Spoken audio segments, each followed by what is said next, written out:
Hi, this is Trevor, and it is Saturday, October the 18th, 2014. Welcome back to our weekly tarot card challenge. We've been working through the Rider-Waite tarot deck, and I've set aside the cards that we have covered already, and the videos for those cards are available here on this YouTube channel, or you can also find them on my website, where you'll also find information about how I work as an intuitive psychic consultant, and that is at trevorsense.com. I always include the link here underneath this video. So I've been shuffling the cards, and we're about to see what our card of the week is.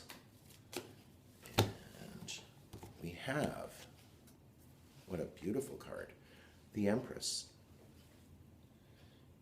And once again, we have to really look at the rich imagery on the card.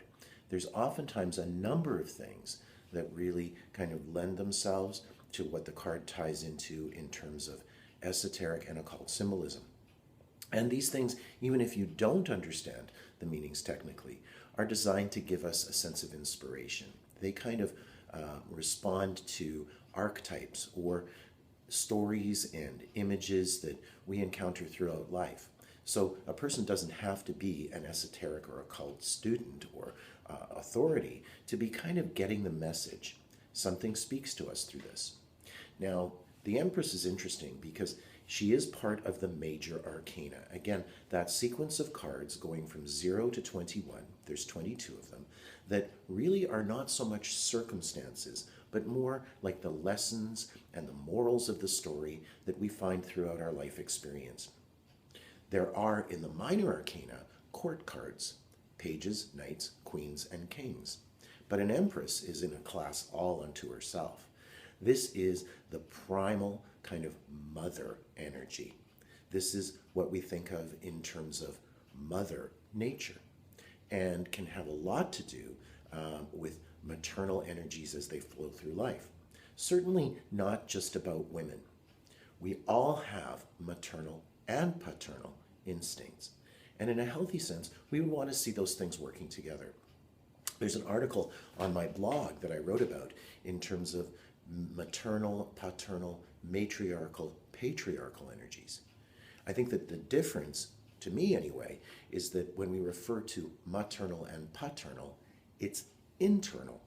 And when we get into the archal, the matriarchal and patriarchal, it is kind of an outward expression.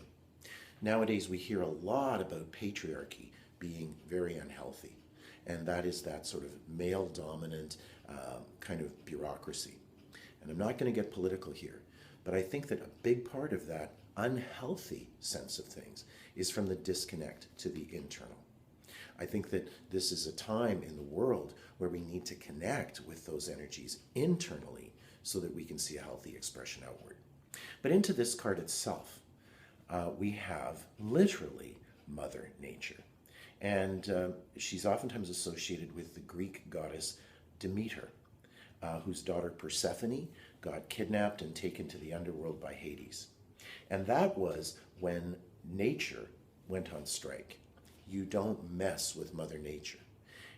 And that's when we encountered winter.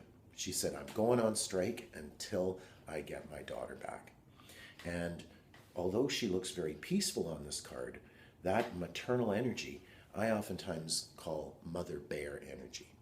Here in Manitoba, in the Whiteshell region, where I spent a lot of time as a child, I can remember my aunts and my mom and dad, kind of teaching us that if you're out in the bush and you see bears, that's pretty rare because they don't generally want to have any trouble with people.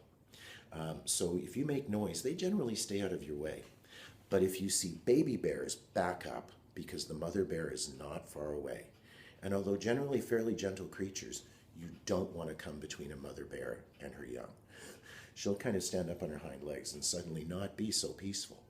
So there's a lot of force involved in the instincts that we see associated with this card. Although she looks peaceful, she can get riled. We're learning a lot of lessons in the world right now about how you don't mess with Mother Nature. So when this card comes up in a reading, it can have a lot to do with a sense of strong nurture and sometimes that protective energy, that sense of instincts that are present in terms of how things are working. You'll notice the Ankh, or the symbol of life, that is associated in the bottom corner of the card.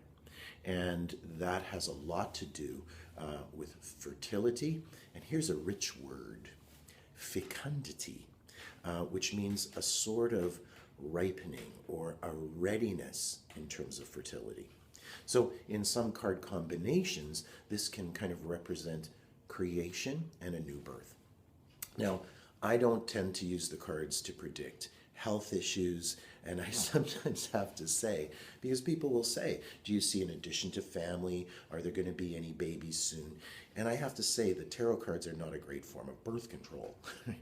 But this can sometimes be an indication of kind of a readiness or a sense of those instincts being present. Sometimes the card will have to do with issues around parenting. But again, we have to look at the context in which it's coming up, how the other cards are kind of falling into play, as well as what the reader is receiving intuitively with the person. So I think that this card can have a lot to do with how we are kind of working with that sense of creation and of bringing life forward.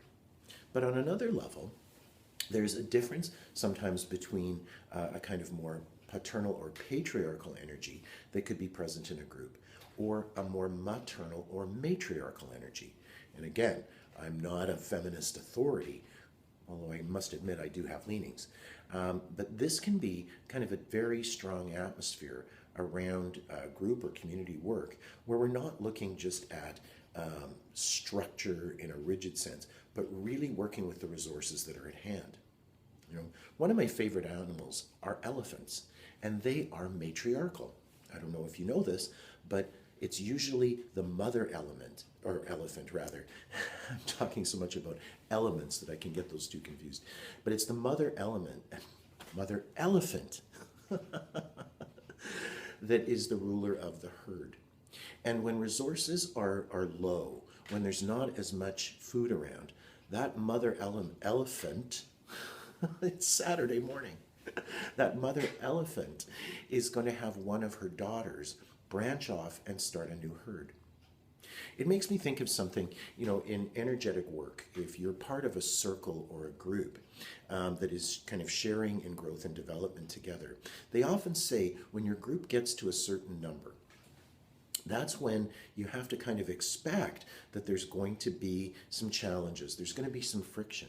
And maybe that's when it's time for someone with a little bit of experience to be starting a new group. Maybe one of the daughters is going to kind of branch off and start a new herd. So that's kind of an example of that wonderful matriarchal energy that kind of takes into account how things need to grow and move forward.